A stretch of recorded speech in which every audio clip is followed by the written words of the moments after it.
I definitely wasn't prepared today. Hello. Here We we are are. live and just about in time, but we've both had things going on, so been fractionally delayed. Although Laney's Yeah. delay is a much better one than mine. But not fair. I'm not going. No, that's a Sadly. shame, isn't it? Yeah, Yeah. it would be difficult though, wouldn't it? I'm sure it'd be No, it would be a impractical. nightmare. Yes. But Laney's football team, or Laney's the football team that Laney and her son support, Sunderland, yeah. are at Wembley for the Yes. cup final. So you've just been sorting out some tickets for your son, haven't you? Yeah. On the 21st. So That's very soon, isn't it? Yeah. yes. Then if you don't get in quick, there won't be a hotel room to be had, and there won't be. No. Yeah. I'll have just had my operation 2 days before, so I'll have to be careful I don't like jump up in the bed and like scream too loud and whatever. Don't get excited. Don't Not want to allowed. cause issues. Oh, but it was something nice to look forward to, though, wasn't it?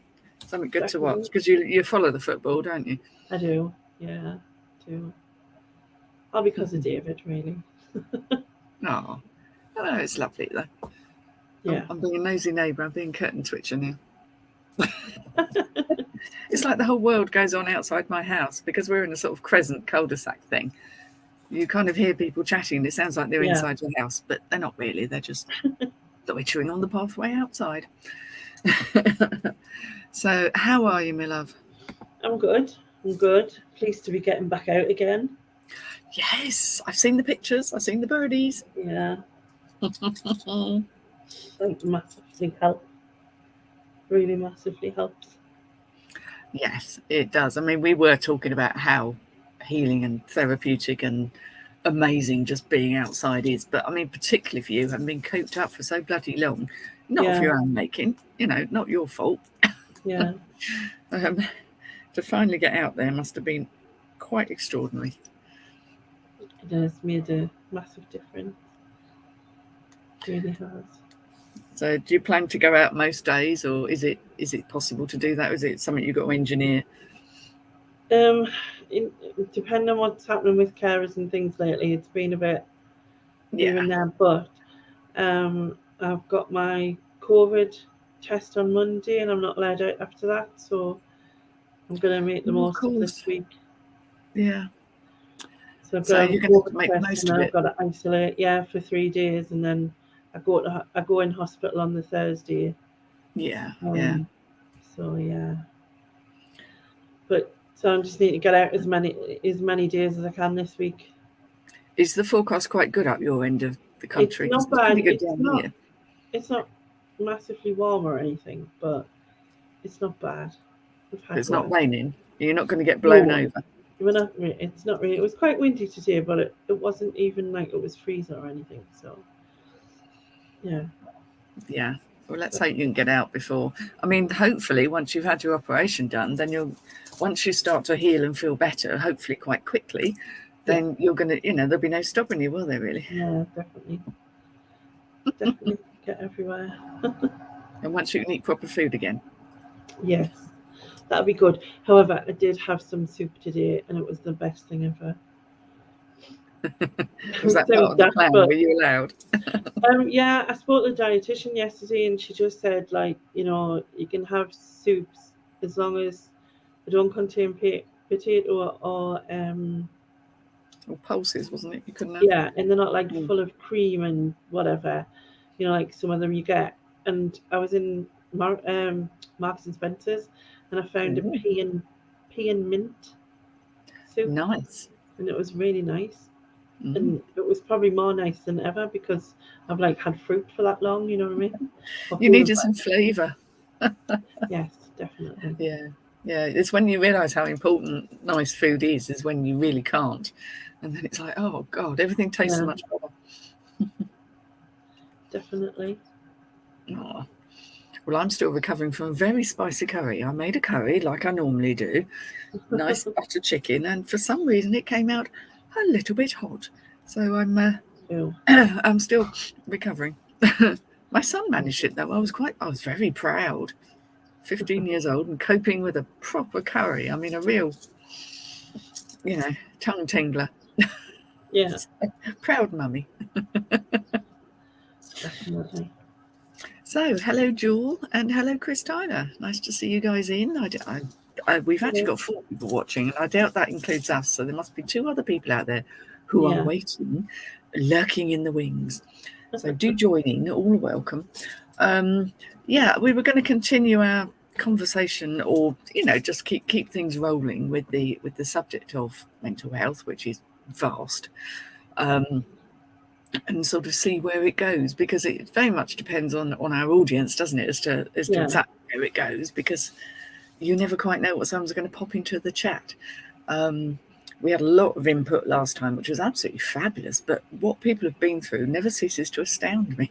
It's like, oh my word, you need a medal for coping. You always think, oh, I couldn't cope with that, but I suppose until you're faced with it, you don't know what you can and can't cope with, do you? Exactly, and I think it's not a case of having a choice. I think you just kind of there's that as well. If you've got no choice, then that adds to it massively. So I vaguely remember saying something last week about looking into something more. Oh, I think it was like anxiety and panic attacks and helping things to help, that kind of thing, wasn't it? Yeah, we were. I mean, when I was a hypnotherapist, and I have to emphasize, I am retired and no longer practicing.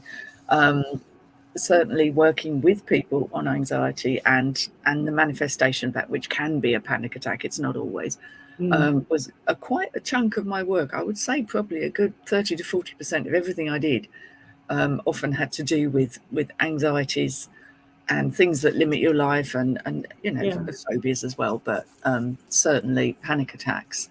And it was much more about kind of getting somebody to, rather than trying to avoid the fear, to actually kind of face it, but in a very safe way. Because I think, as we touched on last week, the more you try and avoid something, the more likely something is going to come up and bite your bum, or something unexpected is going to trigger a same kind of, it starts to generalize what was a specific thing. It becomes much more generalized and can really spread. It's quite infectious, fear, between people, and also within your own brain. It will spread like absolutely wildfire.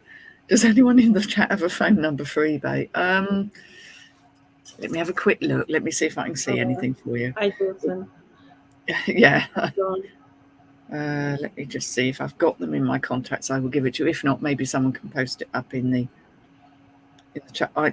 Now, which one's the most recent of these? I don't know. I can give you both of these numbers if you've got a pen ready. Are you ready?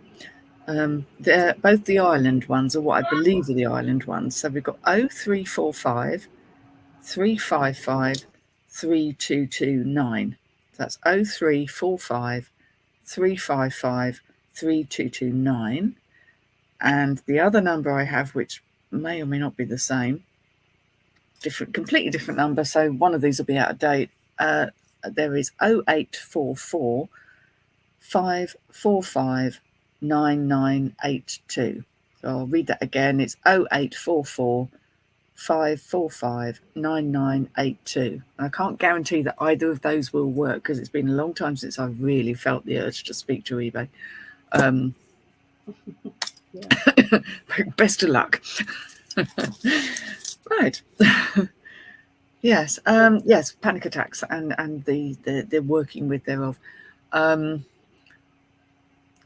From what I remember of my therapist, and it's been a few years since I've actually worked in it now, but from what I remember, it was much more about reducing the kind of general level of anxiety someone has on a daily basis. So it's bringing that kind of general resting level down, because in someone who's got a lot of fear and anxiety and panic attacks, their normal level is actually up there. So the littlest thing can kick them up into a into a fear response, which is adrenaline and heartbeat and all the things that you kind of notice that your body does when it thinks there's danger, which can then go into a panic attack. What I always used to kind of explain to people is that very few people actually die of a panic attack. It's not really, it feels as if, I've been told, it feels as if. as if you're dying. But generally, it's not the case. I won't ever say 100% because nothing is 100%. But by and large, it's not like an asthma attack that actually can. The key is rather than to fight it, is to kind of ride it, and it will go in waves. So you'll get a surge of something, then it'll ease off, and then you might get another wave and another wave. But riding it is the better way to defeat it, because once you've ridden it and it hasn't killed you, and you're like, well, all right, it wasn't pleasant, but I didn't fight it, and it will not last as long if you don't fight it.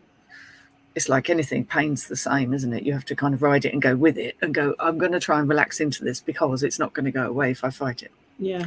Sort of similar.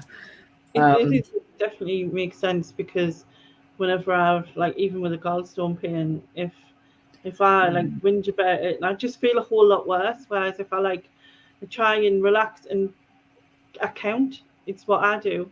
Oh, okay. Because I'm concentrating on the counting, takes my mind off what I'm doing, and takes mind off what's happening. And although the pain is still there, it does really make a difference in terms of helping.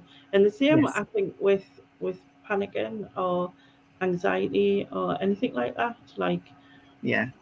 If you can take your attention away from your heartbeats, it often comes in the upper chest. And people start to hyperventilate. And another thing I would try and say to people is try and be aware of your feet on the floor, grounded, because that will help to sort of nail you to the perch a bit. It's taking you out of all up here, and taking the attention. Again, it doesn't necessarily make it go away, but it certainly provides enough of a distraction, enough for you to do that will take the edge off it and can shorten it. And a lot of people have found that although they might recognize the very early signs of that adrenaline level going up, if they do the work then, it doesn't end up being a full-blown panic attack. So you kind of get control over it, not by fighting it, but by accepting it and catching it early enough and recognizing it, going, okay, yes, I feel fine with this, but it's not going to kill me. I can choose to engage with it. I can choose to step back from it, but having choice is very important. Well, a long time ago, because I first had a panic attack when I was 18, and it was weird because I was staying over at a friend's house, and she wanted us to drop another friend's Hoover off to her house because she was meant to drop it off earlier. So I went to take the Hoover back, and while I was there, when I went in, they were all smoking weed, shall we say, and it was just like just a fog of it, if you know what I mean. It was that bad. And so I took it back, and I was like sort of there for a little bit, and I want to go, but when you feel a bit sort of like, because she'd been really nice and whatever, and I just said, but I wanted to go, and they were offering us some, and I said no and whatnot. Anyway, after about 20 minutes, I made an excuse and left. And when I was walking back up the street, and it was dark, and I don't know if some of it affected us a little bit, but also, but then I panicked about it because I would see a police car, and then I thought, I'm not walking straight, and this panic. And then I got back into my friend's house. I literally put myself to bed. I felt awful, and I was lying in bed thinking, my head was banging. It felt so like it was going to fall off. Obviously, I had the heart thing going and the hot and cold sweats, and I was just the panic, and I couldn't sleep because I was thinking if I closed my eyes I was going to die. That this is how I felt. So I was sitting there bolt upright, eyes wide open, freaking out, and I must have eventually fell asleep. It's exhausting. It uses a lot of energy. And that's how it started. And then every night I'd have the same issue because I wouldn't be able to go to sleep because the rise of panic came back. And then I was listening to a talk show on the radio, a local one. And I thought, oh, there's something seriously wrong with this, you know what I mean? And then this woman talked about it, saying that she'd suffered them for years and blah, blah. And then I was like, that happens to me. That's what happens to me. And then she explained how she got through it by focusing on something in the room, just staring at it, telling yourself you're okay, and doing breathing exercises. Yeah. And that's basically what I did. So this flower on the wall, I became obsessed by this flower on the wall. Just focus on the flower. You're fine. Every morning, like every time this has happened, you've been fine. You've woke up the next day and it's been fine.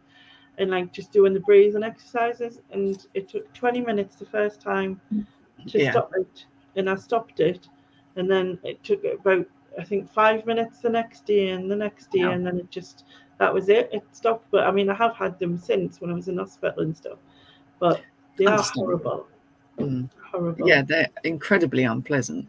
And it is that thing, as you were saying about breathing exercises, is people will hyperventilate as well, which also creates a whole set of, so being able to just kind of concentrate on breathing out rather than breathing in, to actually make the out breath the one you focus on and make sure it all goes out, that can help, with not hyperventilating. But yes, it is a horrible thing. And the thing is, if you're prone to them, you're prone to them. But having a measure of understanding of what's happened, it's just your body's gone, this feels dangerous. Yeah. In other words, this feels life-threatening. It feels like you're going to die, because that's people's biggest fear. Most people are absolutely petrified of the one sure thing in life.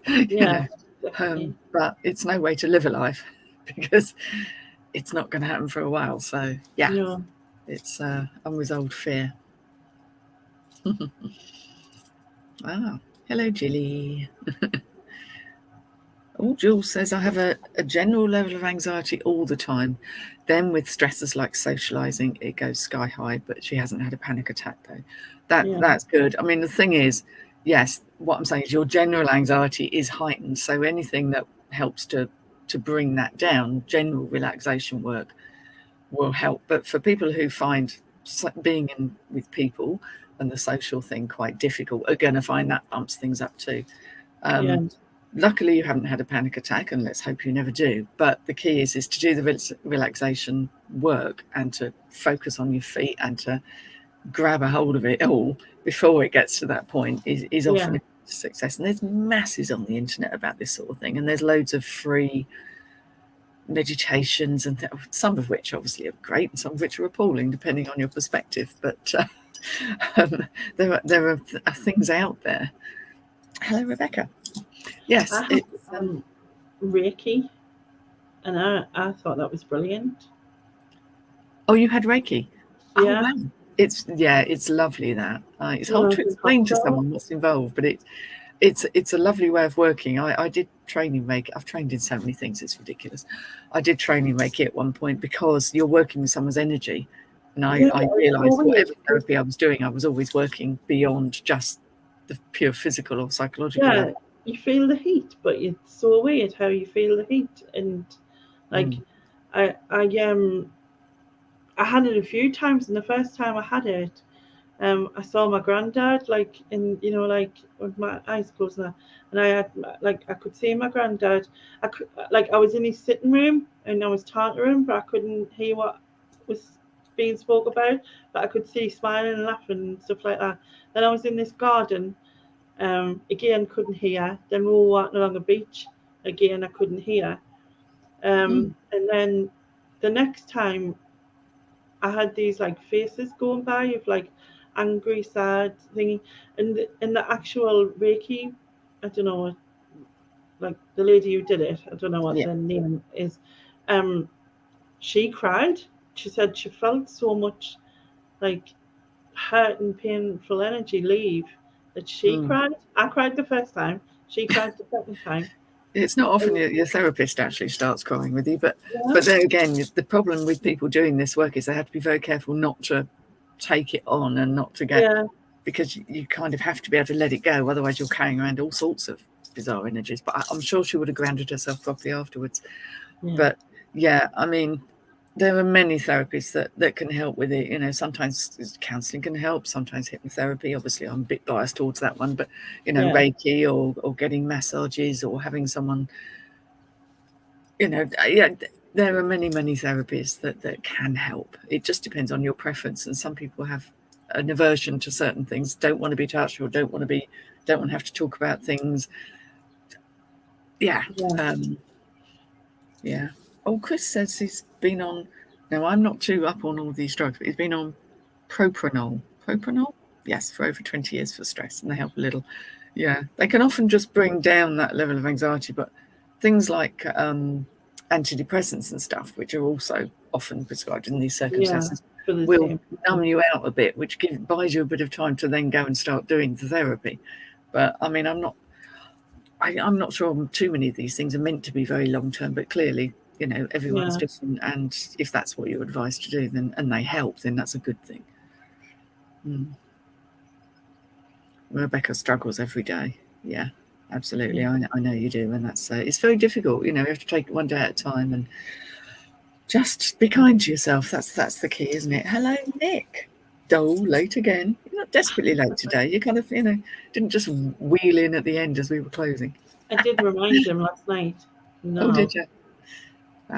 Because he missed the last week's one. Yeah. You know. Yeah, I've tried a few different things.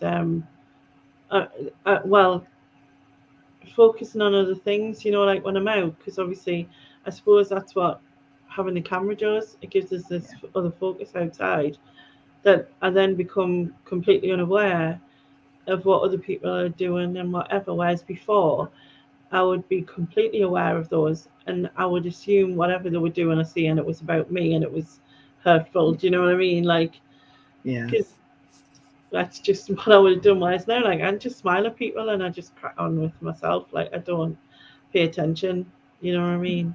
Well, you've got a purpose. You've got something to be doing, and I think having a sort of purpose and a hobby and something that brings you joy overrides so much of this other stuff, and it stops the internal critic from chatting to you because you're focused on something outside of yourself.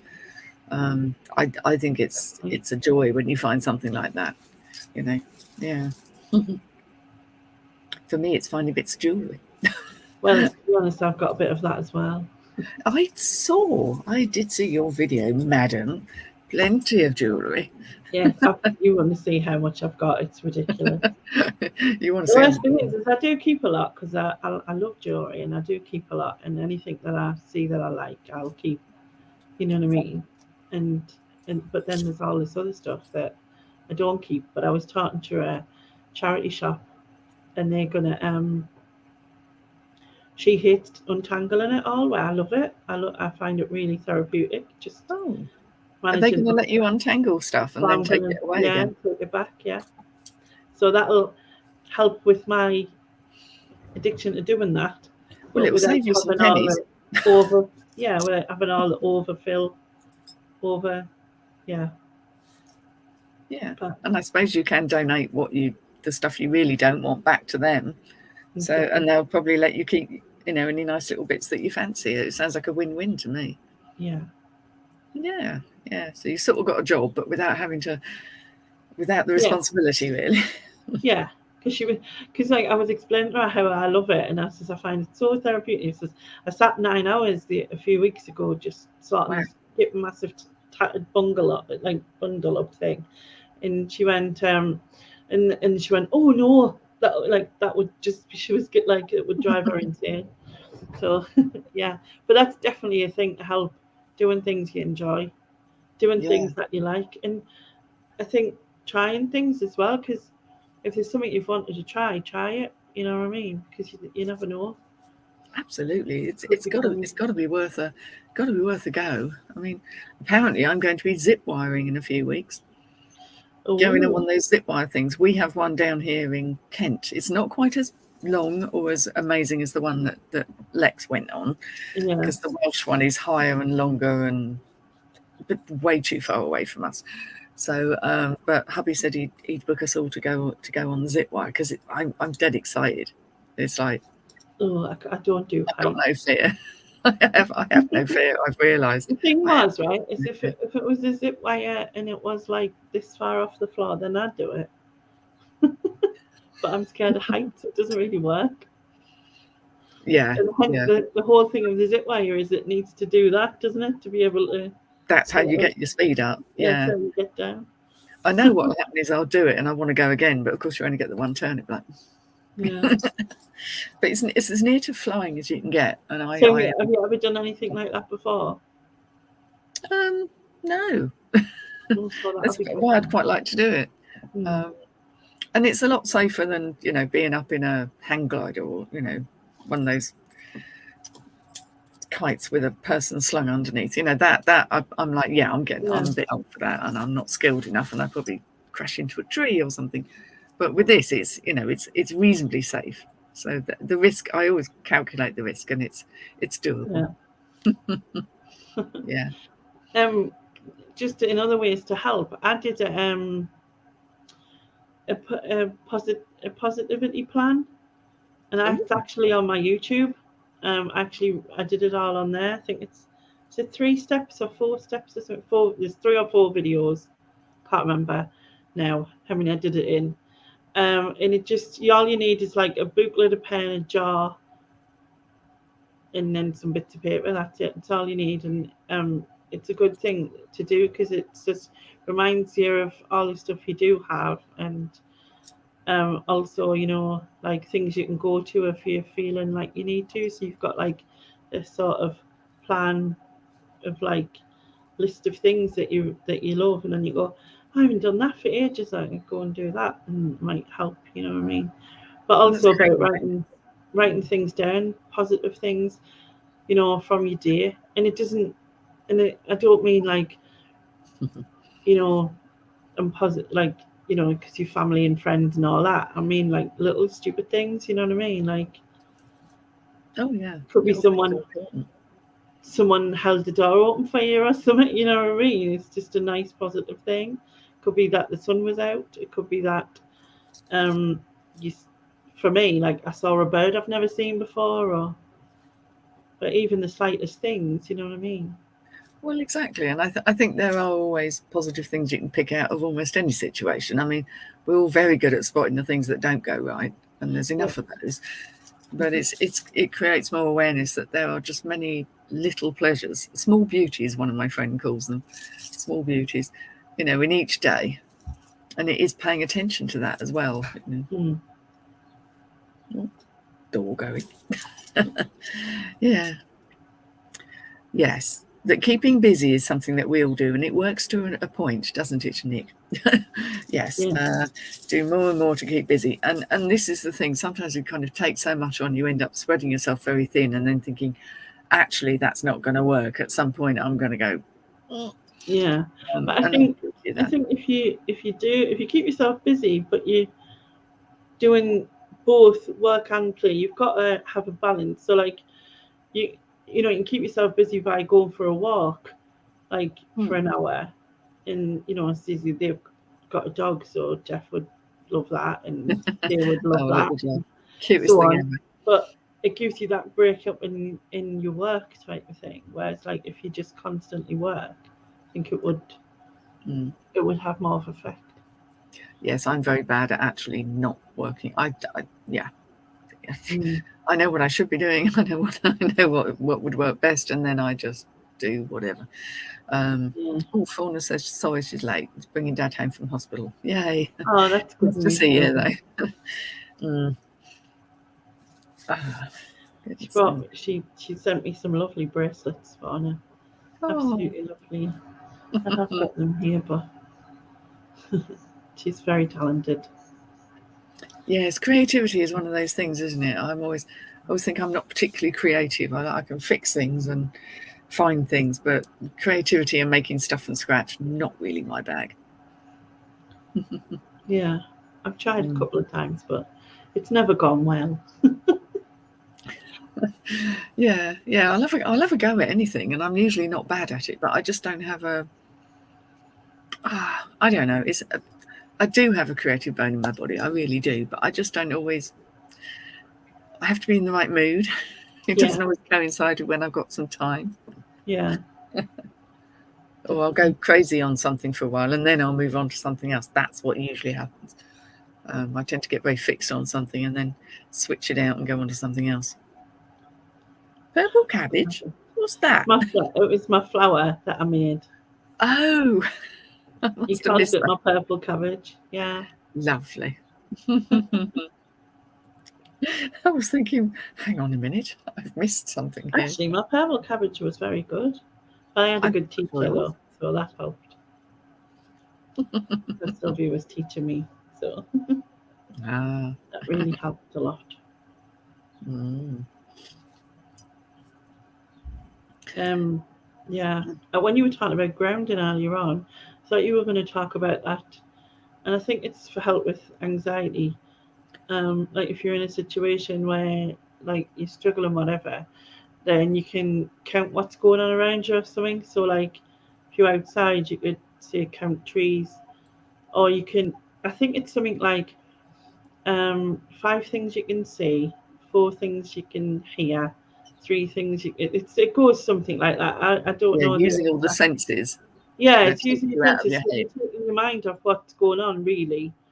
Mm. So And if you can get a felt sense of something, for example, if you can feel your feet flat on the floor, or be aware of the space between your toes, or something like that, that really takes you out of your head. And because it's yeah, sensate, because it's feeling, that really takes quite a lot of concentration. For most people, seeing stuff's easy because that's our main visual mode, is the main thing.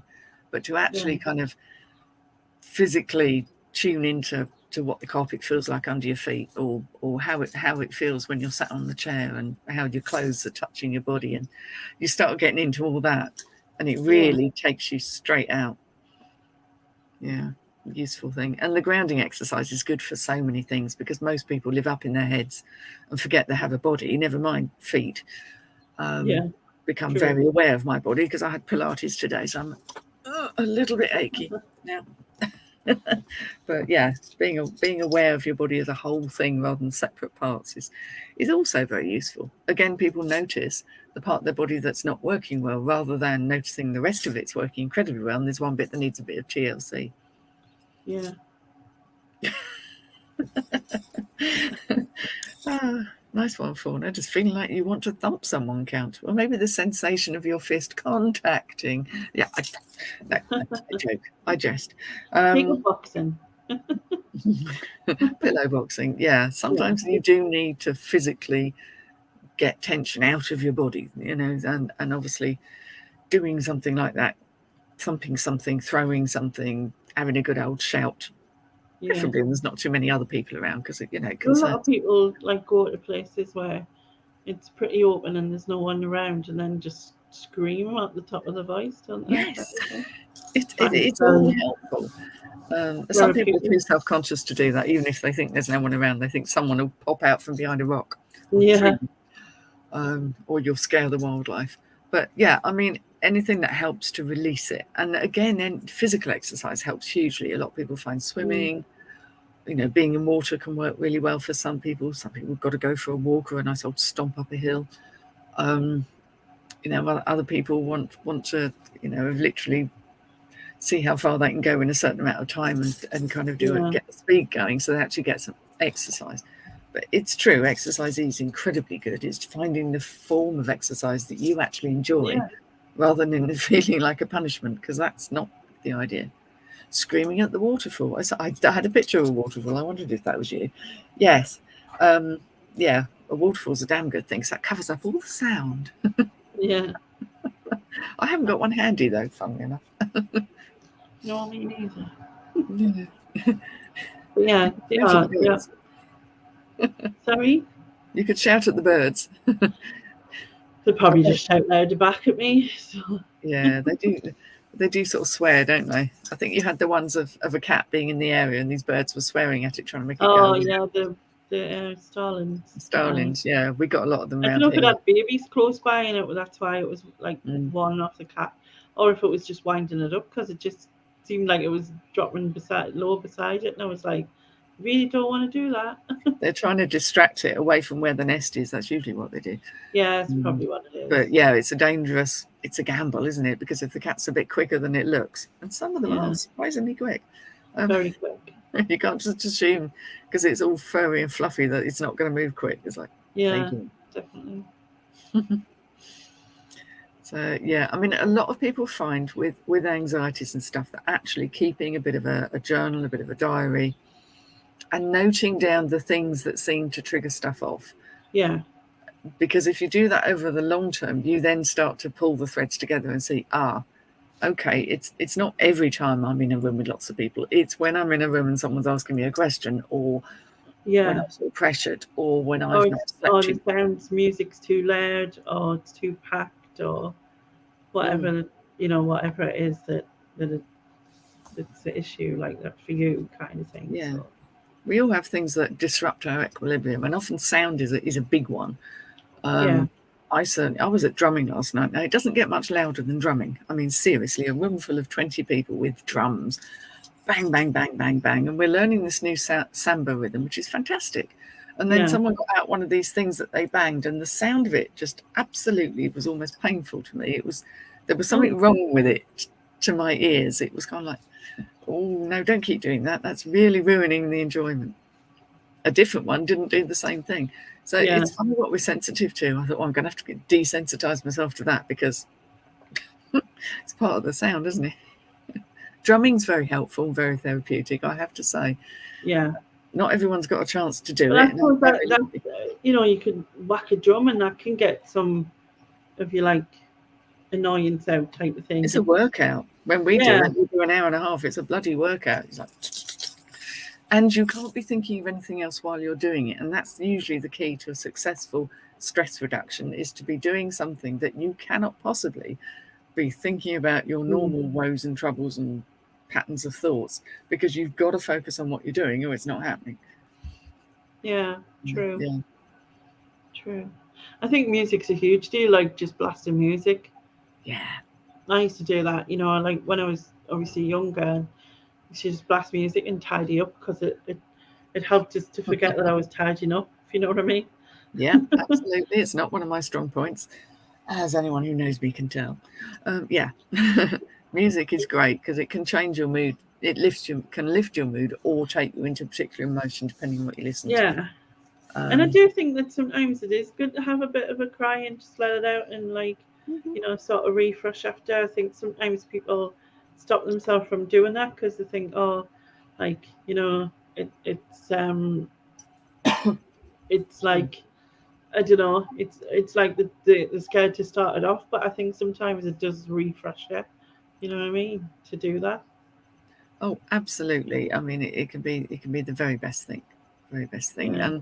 and dancing around, and that's moving your body again. It's all Yeah.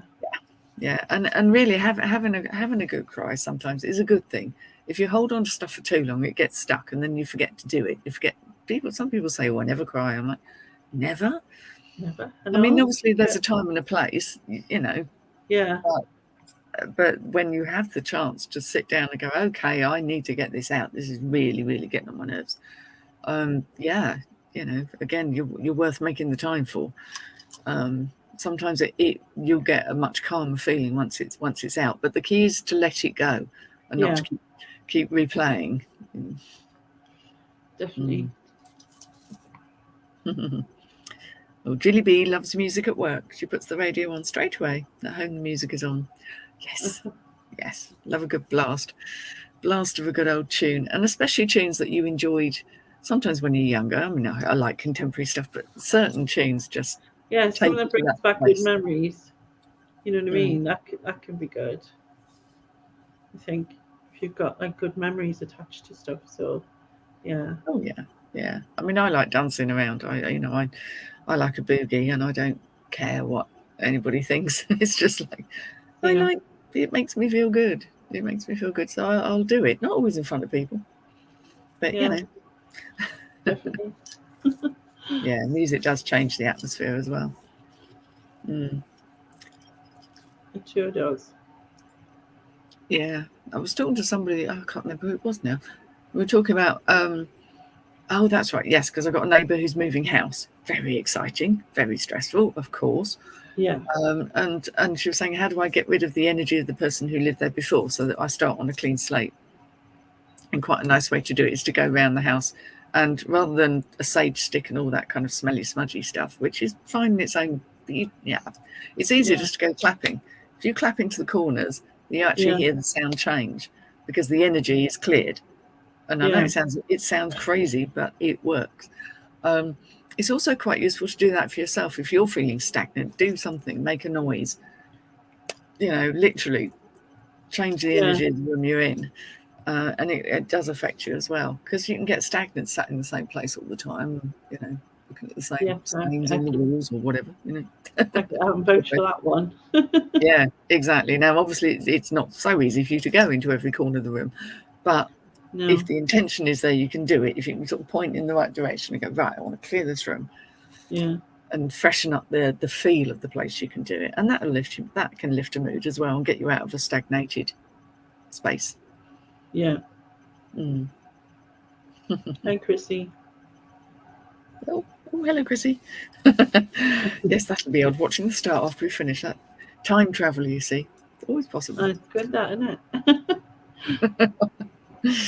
Oh, dear. Ginny says, I open the windows, blast some music, and buy some flowers. Yes. Yeah. I go out in my garden. That's the thing that makes me... I just go and peer at small flowers and look at them very closely and see how things... Have I got any peonies this year? These tiny, tiny buds. Yeah. Are they going to end up being these huge, great flowers? Are my foxgloves growing properly? Are the little duckies on the stream? Do they have babies? And where are they? Yeah. It's just and it's noticing again, isn't it? It's noticing that things have grown since you last looked, or things have changed. Well, like I said, when in my video yesterday, I was surprised by how green everything had become, because I spent I think it was sort of around the 20th of March when I last went out, prior to Wednesday. So everything just became green. It was amazing, just like all the trees and everything. It is quite sudden when it happens, isn't it? All of a sudden you notice, like, wow. Yeah, but it's like over gradual time, when you're out every day, you don't sort of see it. You don't see it like that. It's like, I suppose, seeing someone who you haven't seen for a year and have lost a lot of weight, or like maybe a child that you haven't seen for a year and have grew a massive amount or something. It was kind of like the same thing, but it was just lovely. Yeah.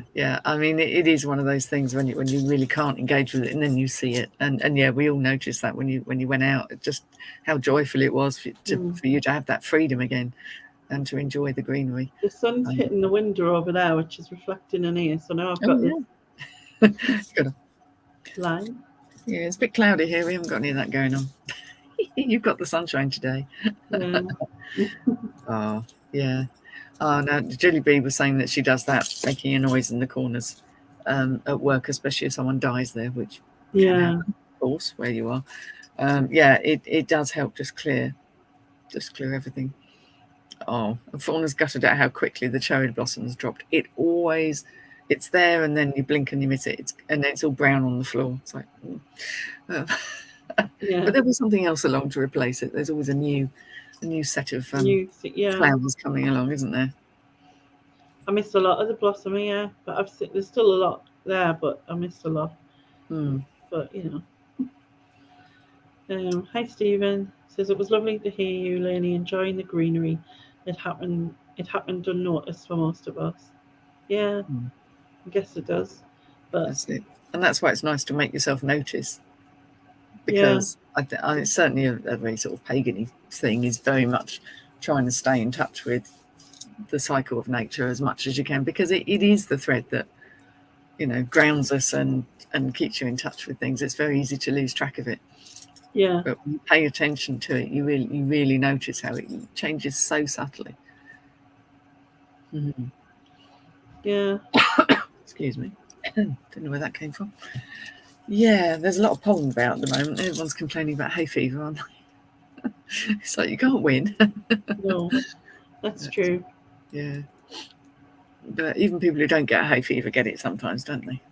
Bluebells. Yes, bluebells. Most extraordinary amount of bluebells that we've had this year. It's been a stonking year for them. And we get wild garlic as well, which is quite smelly, but lovely. Yeah.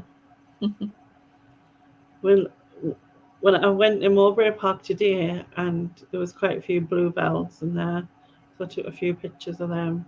Not many birds about though. This one's missing, so I don't know if she's left to find a mate. because it's obviously this time of year, which is not there. And there wasn't many ducks either. A lot of them must have gone to find mates and stuff and whatnot, Yeah, maybe they'll come back. Hopefully they'll come back, because because the last time I was there was loads of them, because the doll had been breeding the year before, so it was just like a chucker. There was at least probably 20 to 30 ducks there, and then I think I counted under 10 this time, so it's a big difference, but still a whole host of seagulls, though. But of course. But of course, yeah. I mean, that's the thing. It's the animals in nature as well. And I mean, anyone who has a pet knows how good they are for stress reduction, and they're just therapeutic, just because they're non-judgmental, aren't they? They're just there, and they're in your life, with it, no matter what's going on. They're always there. Makes a big difference. I mean, you've got Jasper, haven't you? Who's lovely, soft lump of a thing. Yeah, he is. Bless him. He was crying because I left him today, though. Oh no, of course he's not been used to it for a while, has he? Yeah, but also I also think he thinks I can take him with us, but I can't. If he was a little lap dog, but then I couldn't pick up his mess, so I wouldn't do it, because it wouldn't be fair, and it's a bane of my life. It always seems to be in the middle of the path, so I can't really go anywhere. I'm like, yes, it's not just an inconvenience, is it? Is you really can't avoid it. Yes, what I find very odd is when people obviously have taken the poo bags and scooped the poop, but then they've left a nice neat poop bag tied up on the wall or something. It's like, did you have to? Hanging from a bush. That tends to happen quite often. Hung from a bush, like some sort of Christmas decoration or something. Exactly, it's not attractive and it's not clever. I don't know why they do it.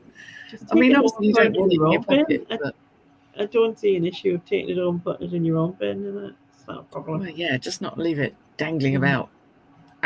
No. Yeah. Hi, Donna. Oh, I haven't seen Donna you. the bin box. I hope you're good. Yeah. Hang it on a bush. Yeah. Yeah. I do always feel a bit sorry for people who've got big dogs, though, because big dogs means big dogs. Yeah, big hands. The person with big hands who needed big hands, maybe. Yeah. Bigger bags. Yeah. Exactly.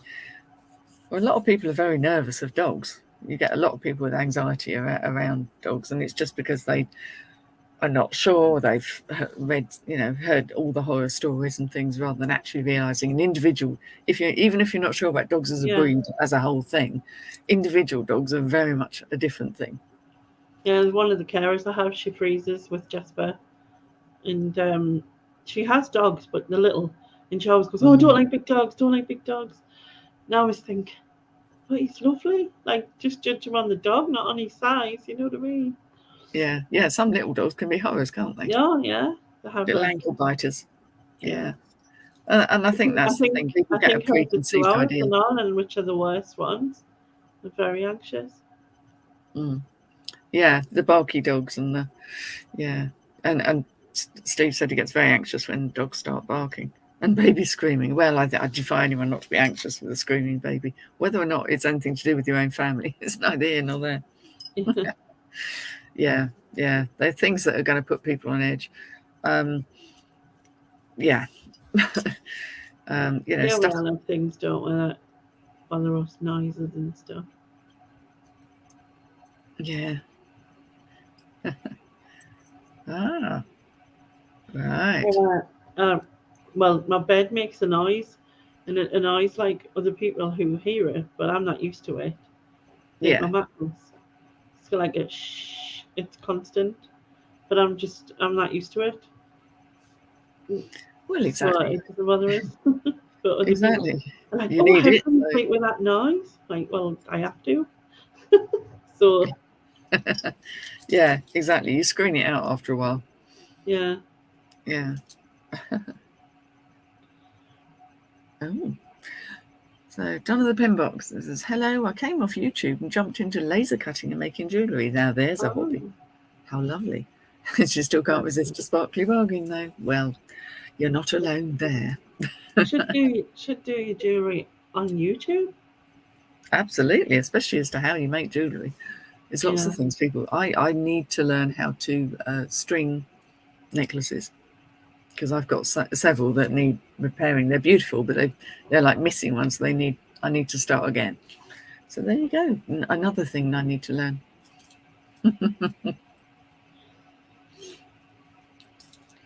I see. Yes.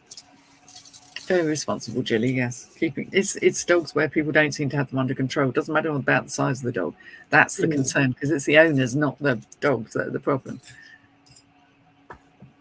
And Fauna didn't notice your mattress. Oh well, at least you didn't. Yeah, exactly.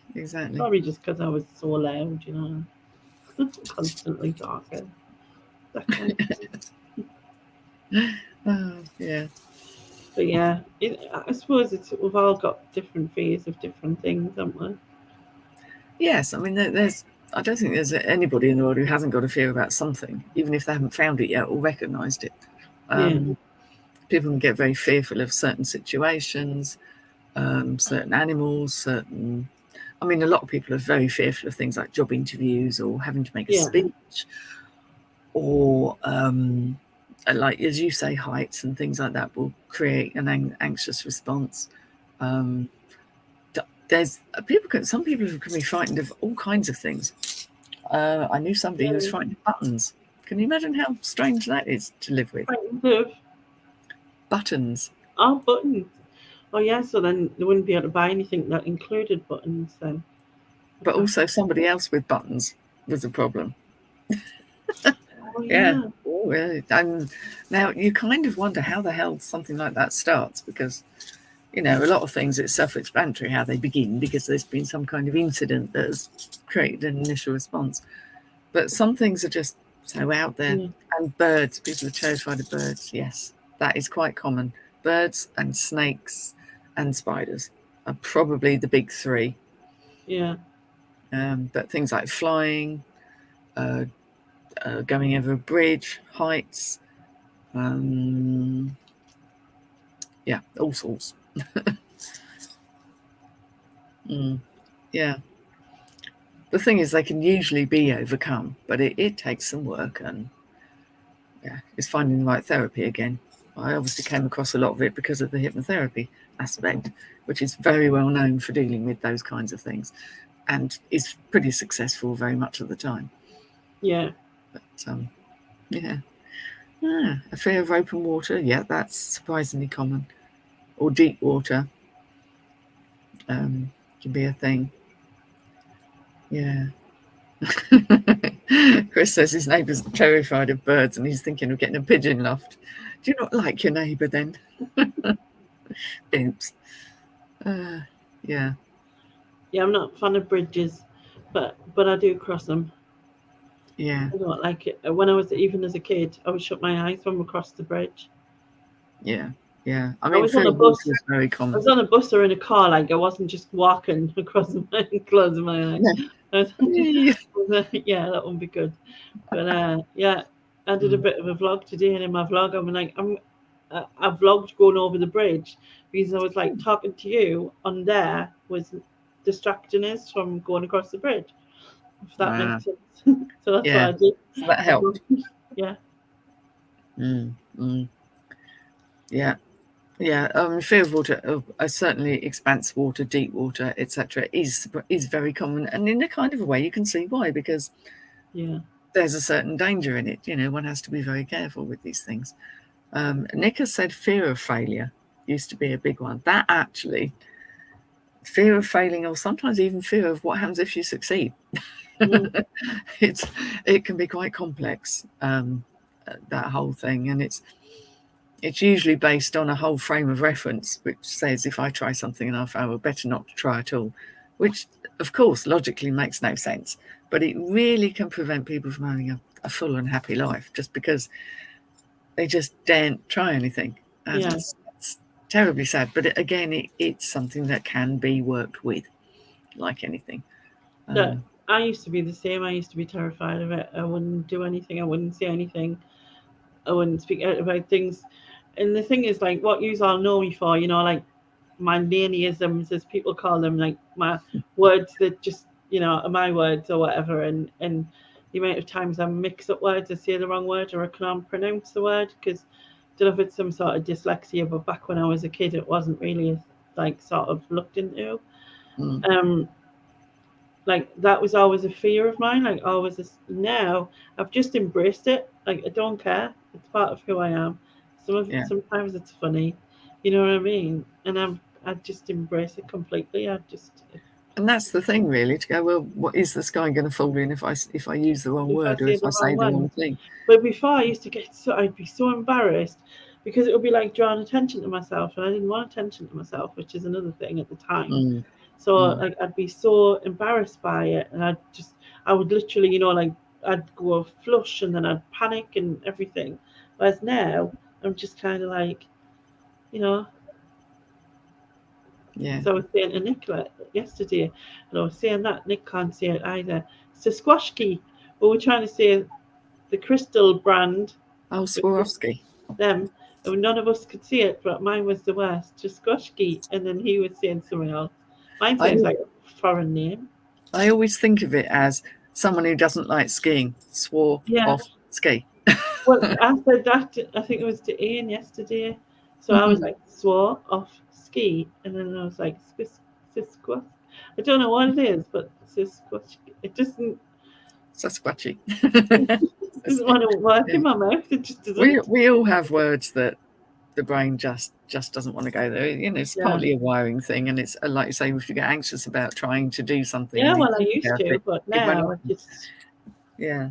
Oh, I like Sasquatchy. I think that's an improvement on the original name. Yeah. Most definitely. But yeah, I mean, fear of judgment, fear of failure, all of these things, and it is how you learn. The same, well, if I get it wrong, I don't mind. It makes everything so much easier because it takes a lot of energy to have that level of fear and to be suppressing it. It takes energy to do that, and you need all your energy for lots of other lovely things. Definitely. Yeah, and it is that whole thing of what's the worst that can happen. It's like, well, you give someone else a laugh because you've just, I don't know, fallen on your ass or done what I did, which is basically get myself locked out of my own camper van whilst camping. That was clever.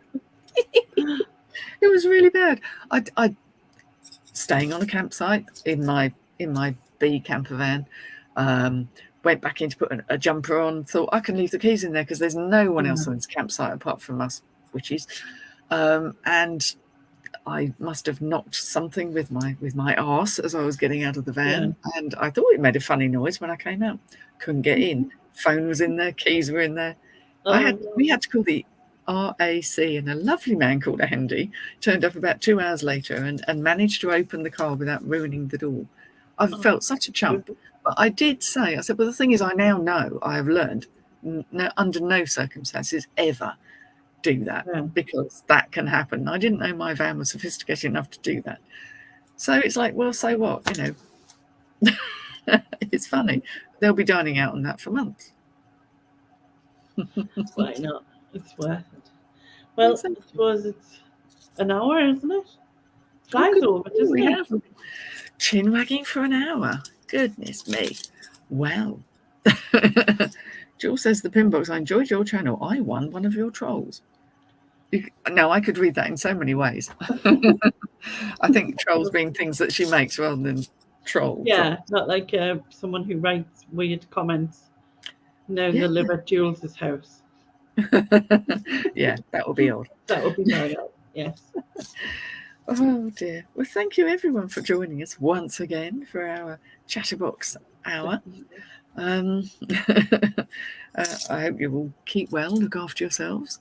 I will be live again on my channel at 9 o'clock for the Banish film, and Jilly B, who's in the side chat there, is my guest. Brave girl, Jelly. So please come over and join us if you want. That would be cool. Absolutely. And Julie, I'll send you the link shortly. And yeah. So thank you, everybody. everybody. Are you ready with an awkward wave?